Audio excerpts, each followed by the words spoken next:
Ava, and I'm here with Mary, Morgan, and Tyler. Today's general podcast topic is regarding truth. And for this week in module, we watched the video titled Anti-Vaxxers, Conspiracy Theories, and Epistemic Responsibility. And we also read the article from Prado titled Truth Online. We evaluated both sources and took notes on them, and then finished off with a quiz to see how well we retained the information. The video focused on what obligations humans hold with their personal beliefs, and the speaker, Hank, explains epistemic responsibility and the issues that it raises with religious beliefs, to ship owning, and to vaccines. The article, on the other hand, speaks on why shared opinion now trumps facts in the modern world. And then today, Mary will begin by playing the role of the expert, explaining the general topic of truth, starting with the history and going on to explain the different theories involved. Then Morgan will follow with a more detailed summary of the reading and how this reading corresponds to the overall module. Lastly, Tyler will close with some independent outside research on bias. Okay, so for some history about truth, there were two different questions that were asked, and one was an astrobiologist question, which was, is it true that there is extraterrestrial life? And then the philosopher question was, what does it mean to say that it is true that there is extraterrestrial life? So this problem of truth has been around since the 1st century, and considerable progress on truth has been made in the past 100 years. But that question kind of shows how truth has come about and like what makes things true. So there are a bunch of different theories of truth, but I'm going to talk about 4 really important ones. So there's the correspondence theory of truth, which is the most popular one, and it was first proposed by Plato and Aristotle in Metaphysics, which was explained in our last podcast if you want to watch that. And then, so they said that their definition of truth was that truth is what proportions have by corresponding to the way the world is.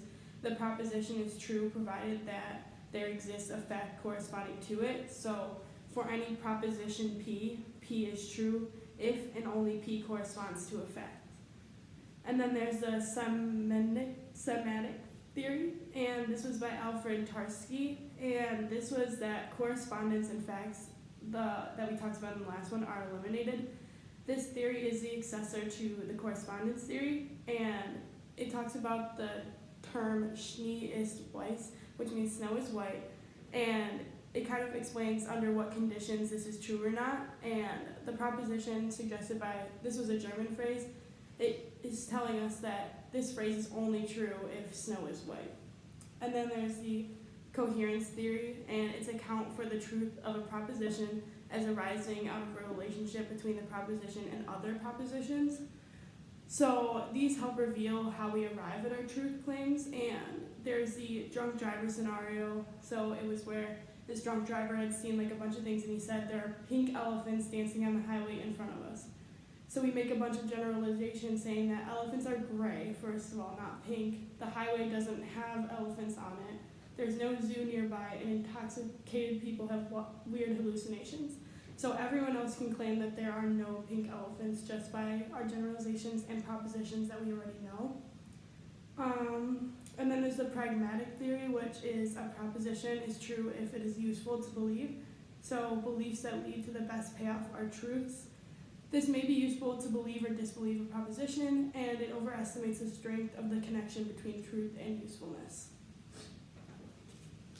Okay, so then I'm going to summarize the Prado reading. So it pretty much broke down why the nature of the internet enforces, like, I guess a groupthink tendency. I don't remember where I've heard that word. I know it's from a book though, but like that can even end up, being dangerous with that. So like shared opinion in a not good way, and how that has led to like news coverage being altered to keep viewers, images being photoshopped, data has become partisan, like scientific data about like, vaccines and healthcare has become partisan for some reason because of how these like shared opinions are, and it pretty much just points out that like the craziest opinion someone could have on the internet, someone is going to agree with it, and then it's going to gain traction, and then that could be really dangerous, just because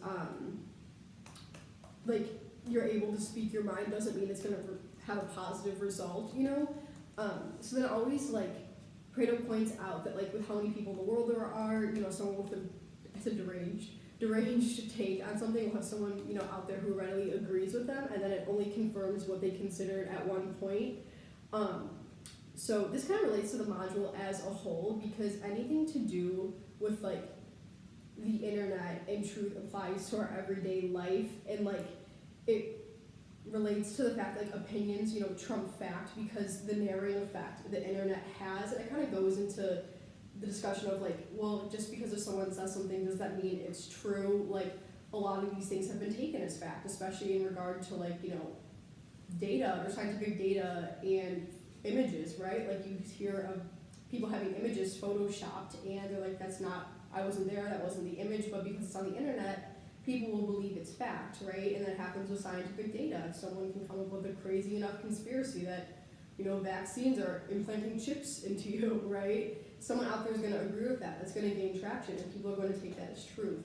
And that's really what Pareto's reading really focuses on there, and how truth can be a dangerous thing. And especially in the day of the internet, there's no such thing as a private belief. So the article kind of touches on that as well, right? So it's like your beliefs can't be private, because even in how you act or what you like or what you like, your actions will make your beliefs public. So even if you tweet or you don't tweet something that says like the vaccine isn't real or something along those lines, if you like a tweet that says that but you don't say it directly, people are still going to know that's your belief, because you did an action but you didn't say anything, right? So it kind of delves into the fact of like actions versus words there, and how like you can never really truly do that. And they gave the example, I believe this was in this reading, the example of like if someone's a misogynist or whatever, that's not going to come up if by saying, oh, like I hate women, but it'll come up in how they treat, females around them. It'll come up if they're a teacher, how they grade their female students, papers and stuff like that. So it kind of goes into that as well. But yeah, that's pretty much it for me. Right.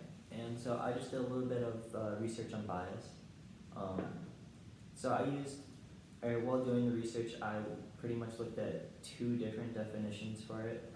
The first definition I looked at was from the author, and the second definition I got from the Oxford Dictionary. And so the definition that I got from the Oxford Dictionary and my research was that people can act with strong favor for one argument, often not based on fair judgment. And the definition I got from the reading is that you ignore other possibilities in favor of others, even if you don't realize that you are ignoring it. You just do it on instinct or because it is normal for you. So I'll use an example that the author used in the reading, the example with the zops and zeps. And the author gives multiple definitions for them. However, if you just looked at them and tried to guess what they were without having any of those definitions the author gives you, you would probably give an answer that seems completely normal to you without much thought or hesitation on it. And that would just be based on the bias that you have towards whatever you're looking at. This definition that you gave for the zups and zeps is probably one that you felt strongly about, and you gave the definition for it based on some sort of judgment that you felt was right. So, however, the author also states in his reading that not all biases are bad. So you can have both good and bad biases, but not all of them are bad. The biases that you have, even if you give them with unfair judgment, might be good bias. Like you could think something that might seem unfair to others, but it might be something good. So given all this information that I got from my research and from the reading, I came up that bias is pretty much your own fair or unfair judgment that you feel strongly about on a certain subject. All right. So kind of to start like the just open conversation, I wanted to ask like more internet-based, like how does that affect like our lives in terms of like generations and how we grew up compared to like when our parents grew up with this internet and like the truth on it. I feel like the internet gets like more wild every day. Like with what's out there, I mean, especially just thinking about like Twitter, I mean, other forms of it are like insane, but Twitter, just where it's all knowledge and it's all just people just tweet something and then forget they even said it, right? And it's just people hide behind that and will just say whatever, and you hear all the drama. It's always on Twitter. You hear the crazy things come from Twitter or things like Parler, and you know that didn't exist in that way. I think the internet, like, it's just because social media, right? So it's like Prado talked about this too, but it's all about that like connection and that like shared belief, right? And like that really didn't exist. I mean, I remember talking to my parents about that. They're like, we used the internet for homework, we used it for research, right? They didn't use it for things like this, and now it's like, obviously we all use it for that because we're in college, but like so much of the daily life on the internet isn't that, and it is other things, right? So I think that's affected like, you know, how people communicate with one another, right? It's more combative, it's more argumentative, it's more, no, this is what I believe, and people are less willing to budge on what they believe because they know someone out there agrees with them. It's like, oh, that justifies this belief, right? So that kind of touches into bias, and some of those biases might be fair, some of them are probably unfair too, right? So I think it's just affected our personal life, and the fact that it has affected our personal life so much more than it once did. It wasn't personal a long time ago, you know? Yeah, I agree, especially when you said like on Twitter and like Facebook, places like that, like there's opinions out there and people are finding people with their same opinions.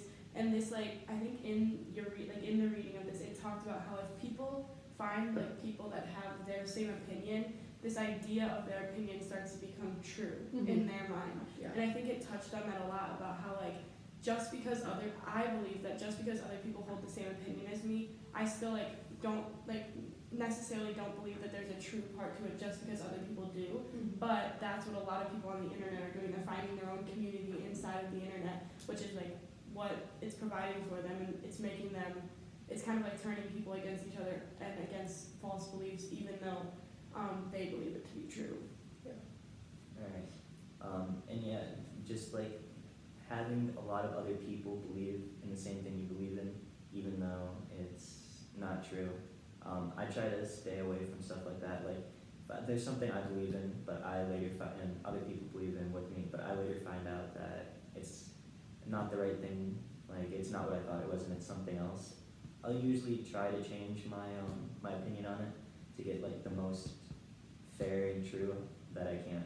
Like, if it's like, I'll try not to stick with it if it's something that's completely not true. Yeah, I think that's a good point you made. Like, and in that way, like what Tyler was saying, it can be like a positive thing. Like, you can get more truthful information about something that you didn't know before that can change your opinion. But just like the basic question of how the internet affects my personal life, like every single day, like I'll go on my phone all the time, like stuff like that. But I also like feel like I don't really get in, like I don't have Twitter.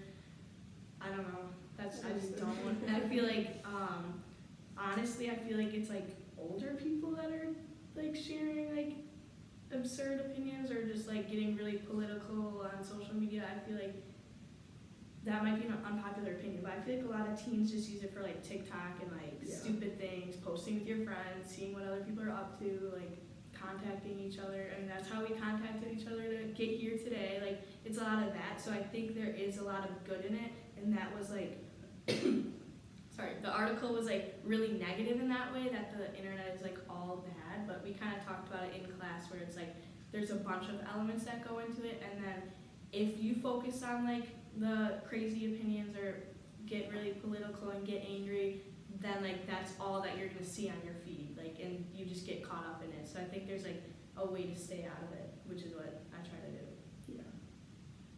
Yeah, I agree, and I think like it is a lot of like the older people, because like they came up with like, I don't think it's like our generation, but I think it might be like a generation or two above us, not necessarily like our parents, but like that, like a generation in between, because there's some interesting people there. But like that's how that's how the conspiracies and everything got brought up, and that like leads us to our next thing. And I remember talking to my friends about like this like pigeons conspiracy and like if they're real or not, and like I looked it up and it was like pigeons are like they're not real, and they're cameras and they're government spies watching us. And I was like, this is so stupid, like this is so crazy. And my friend really believed it, and so I was like, but why? Like, why do you believe it? And they were like, well, they just look weird. And I'm like, no, like what? And they were like, have you ever seen one die in front of you? And I was like, no. And I was like, but, and I was like, I bet people have. And I was like, explain that. If you've seen a dead pigeon, explain that.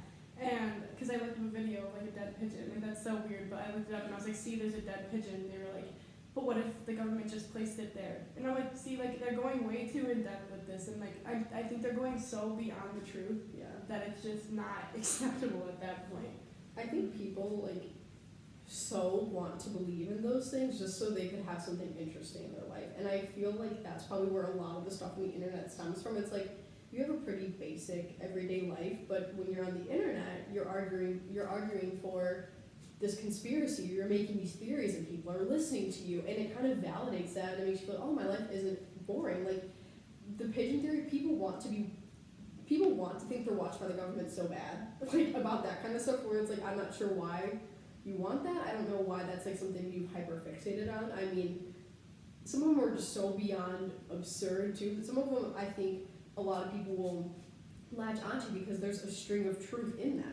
The pigeon one, I don't think so. No. But like certain conspiracies, like QAnon, was there weird stuff with Jeffrey Epstein? Yeah, like you can't ignore that kind of thing. I mean, but is there some like Pizzagate thing? No, that's ridiculous, right? So like, I think a lot of people will buy into insane theories if there is some small sliver of truth in them.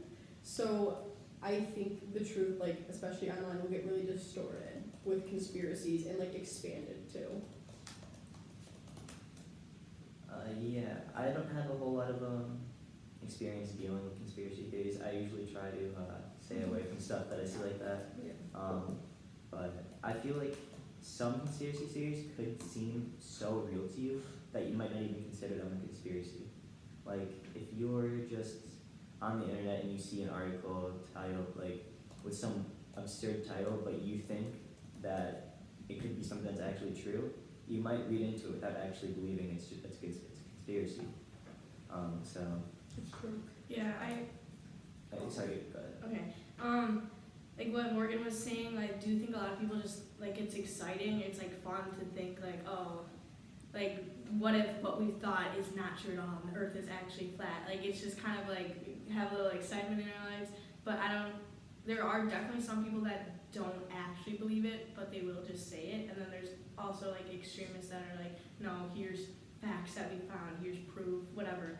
So I think it's like a different scale of like how much you actually believe in a conspiracy theory, but some of them that aren't harmful, like I don't believe the pigeon thing, but I'm like, if it's not hurting anyone to, believe what you want about pigeons.